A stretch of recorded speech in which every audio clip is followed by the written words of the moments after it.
अस्सलाम वालेकुम, मैं हूँ सादिया बतूल।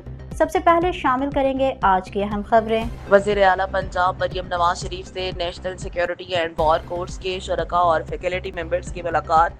वज़ीर आला मरियम नवाज शरीफ ने national security and war course के वफ्द का खैर मकदम किया। नेशनल सिक्योरिटी वॉर कोर्स शरका ने वज़ीर आला मरियम नवाज शरीफ से अवामी फलाही प्रोजेक्ट को सराहा। वज़ीर आला मरियम नवाज शरीफ ने पाकिस्तान आर्मी, पाकिस्तान नेवी और पाकिस्तान एयरफोर्स ऑपरेशन बुनियानुल मरसूस की कामयाबी पर मुबारकबाद पेश की। वज़ीर आला मरियम नवाज शरीफ का फील्ड मार्शल आसिफ मुनीर और दीगर अस्करी क़यादत को खराज तहसीन।